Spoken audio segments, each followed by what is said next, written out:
Dans cette vidéo, on va essayer de voir un peu tout ce qui concerne l'espace de travail sur InDesign. Donc, c'est la base à savoir avant de travailler sur InDesign, avant de commencer à travailler sur InDesign. C'est important d'avoir une bonne connaissance de son espace de travail, savoir à quoi servent les outils et surtout où est-ce qu'ils se trouvent dans l'espace de travail. Parce que InDesign regroupe un grand nombre d'outils et des fois ça peut être compliqué de savoir où est-ce qu'ils se trouvent exactement.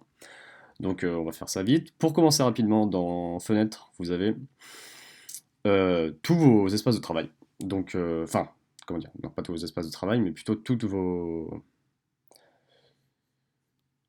pages, toutes vos fenêtres. Oui, voilà, c'est ça, toutes vos fenêtres. Dans l'espace de travail, vous allez avoir des paramètres prédéfinis de fenêtres. Moi, je travaille tout le temps avec le paramètre indispensable et je vous conseille de travailler avec celui-ci, pardon, puisque ça va être 80% de ce que vous allez faire sur InDesign, ça va se trouver dans ces fenêtres-là. Donc, du coup, pour voir, hop, j'arrive pas à quitter, voilà, ces différentes fenêtres. La fenêtre principale, ça va être celle qui est au-dessus, donc du coup, ça va être elle va être relative à ce que vous avez sélectionné. Donc là, par exemple, je vais me mettre sur ça, donc là, c'est un bloc basique, ou alors là, pareil, un bloc basique. Donc là, vous allez avoir plusieurs informations dues à votre bloc. Donc là, par exemple, on va avoir la couleur de celui-ci. Bon, là, c'est une image, donc je ne vais pas lui mettre de couleur, mais on peut très bien lui mettre, par exemple, un contour, plus ou moins grand. Et voilà, donc là vous avez plein d'autres paramètres relatifs, on peut le tourner, on peut lui mettre je sais même pas comment ça s'appelle, un angle de déformation, voilà, changer sa position sur la page, etc. Et là par exemple, on va se diriger vers notre bloc, on va sélectionner du texte, et là vous allez retrouver tous vos paramètres relatifs au texte.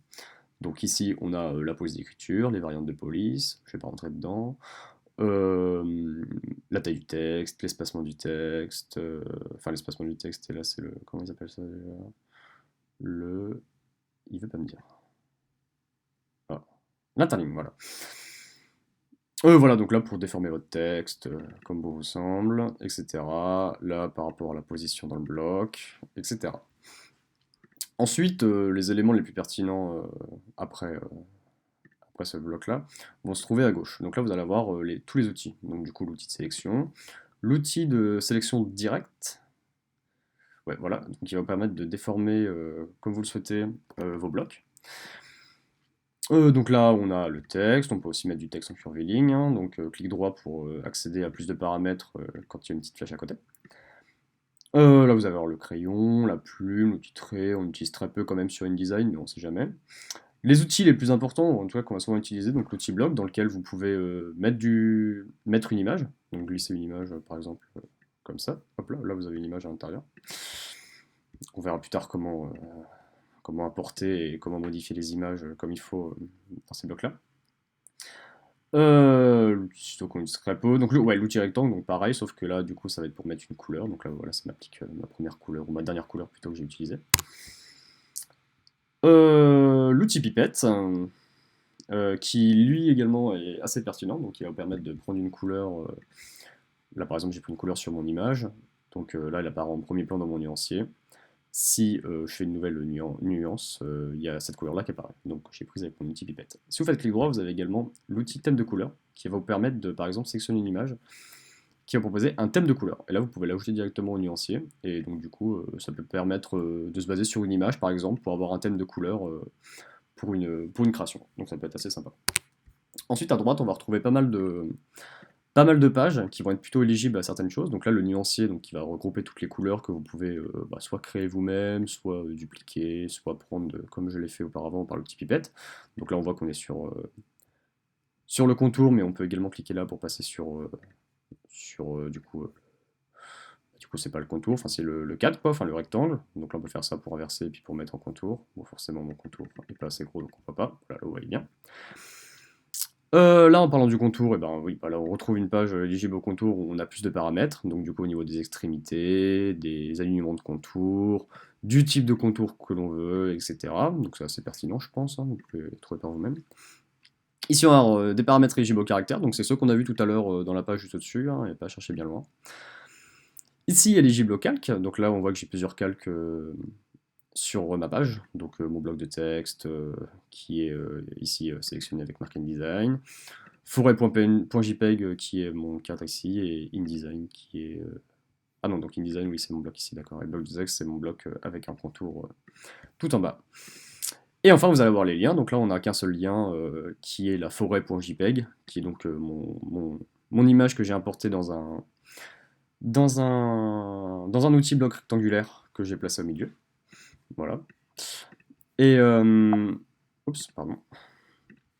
Et donc, du coup, ces liens vont permettre de voir quand vous allez avoir des compositions, quand vous allez pouvoir voir là dans page, j'ai qu'une page, mais genre je peux dupliquer ma page, avoir plusieurs pages. Et là, par exemple, hop là, il y a 2 liens forêt. Quand vous perdez vos liens, que vous voulez en changer, vous pouvez aller dans la fenêtre liens pour y accéder facilement. Donc vous allez voir, ça va vous arriver, à mon avis, régulièrement de perdre vos liens parce que vous les bougez dans l'espace de votre bureau. Et du coup, vous allez devoir les retrouver, et puis ensuite, via la fenêtre liens, vous allez pouvoir rediriger un lien de votre bureau, de vos dossiers, sur le plan de travail. Enfin, en tout cas, sur votre dossier InDesign. Fichier InDesign, pardon. Donc là, on a les propriétés du document, tout simplement, pour changer son orientation, par exemple. Oula, je vais faire CTRL-Z parce que je ne m'attendais pas à ce que ça fasse de la merde comme ça. Là, on va voir ce qui est éligible à la page, donc du coup, c'est celui qu'on va afficher le plus souvent parce que ça va afficher les pages de notre création. Bon, là, forcément, c'est les mêmes puisque j'ai dupliqué, mais là, vous voyez bien que j'ai plusieurs pages. Donc là, les gabarits. Gabarits, si vous modifiez quelque chose dans le gabarit, donc là, par exemple, je sais pas, moi, dans le gabarit, je décide qu'il va y avoir cette image, tiens, confidentielle, qui est un PNG raté. Et là, voilà, vu que le gabarit A est appliqué aux pages, on a le gabarit A qui se retrouve sur les pages. Ensuite, la bibliothèque CC, donc ça c'est tout simplement une bibliothèque en ligne que vous allez pouvoir retrouver sur toute la suite Adobe si vous utilisez notamment, bah, moi j'utilise Lightroom, Photoshop hein, principalement. Donc je peux retrouver ces couleurs-là sur Lightroom et Photoshop quand je travaille dessus, donc ça peut être sympa si vous avez par exemple une charte graphique. Donc là par exemple vous voyez que, ouais voilà, normalement là ça c'est une charte graphique d'un projet. Là aussi, et donc du coup quand je travaille sur Illustrator, InDesign, des trucs dans le genre, je peux retrouver les couleurs de cette charte graphique très facilement. L'habillage de texte, alors c'est un peu compliqué. C'est pour que si vous aviez une forme au milieu, par exemple, là j'ai mon, ah là, j'ai pas de forme. Mince. Si, sur la première j'ai une forme. Si vous mettez du texte ici, l'habillage de forme peut faire en sorte que le texte s'arrête à l'image en fait, forcément. Bon, c'est plus pertinent quand il y a un rond, un truc dans le genre, pour faire le tour du rond, par exemple avec l'habillage de texte. Je vais pas l'expliquer ici parce que c'est un peu compliqué. Et enfin, les effets, on s'en fiche pas mal. Le dernier point, ça va être quand vous allez faire un clic droit sur du coup, eh bien, un élément de votre composition. Vous allez avoir accès à tout un panel de paramètres. Celui que vous allez utiliser le plus souvent, pardon, ça va être les effets, donc avec notamment la transparence, qui peut vous permettre d'appliquer de la transparence à votre texte, hein, comme ça l'indique. Et donc forcément, là, si je mets mon truc ici en arrière-plan, vous voyez bien ce que ça donne. C'est assez pertinent. Et puis oui, vous allez avoir une série d'autres paramètres qui sont également très pertinents. J'adore le mot pertinent. Donc l'ombre portée, l'ombre interne, lueur, etc. Peut-être que je les détaillerai plus tard, si ça peut vous intéresser. Contour progressif simple, etc. Mais si vous trifouillez un peu les paramètres et que vous essayez de vous amuser avec, vous allez vite comprendre comment ils fonctionnent. C'est assez simple à comprendre. Ensuite, on a la disposition qui va nous permettre de mettre un objet plus ou moins en premier plan. Les transformations, donc pour faire notamment des rotations, ou alors moi j'utilise souvent pour faire des symétries, je sais. Enfin, je sais que j'utilise souvent pour faire des symétries, je veux dire, pardon. Et la sélection, donc si vous avez, comme ici, une composition avec des objets superposés, si mon objet par exemple fait toute la taille de mon bloc derrière, je ne peux pas y avoir accès. Du coup, je clique sur mon objet au premier plan, donc là où c'est le texte avec marque InDesign, j'ai clic droit, et dans sélection, je fais objet suivant, et hop, ça me sélectionne mon objet qui est en dessous. Donc voilà, très utile aussi quand vous avez des compositions un peu complexes.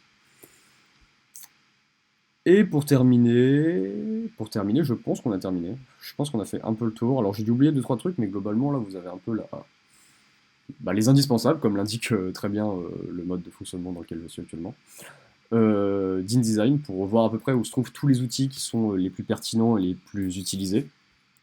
Après, je détaillerai peut-être dans d'autres vidéos comment les utiliser plus précisément, ou en tout cas avec comment faire en sorte d'utiliser ces objets pour créer des compositions harmonieuses ou plus sympa, parce que là ici ça ressemble à rien forcément. Et puis bah je pense que c'est tout.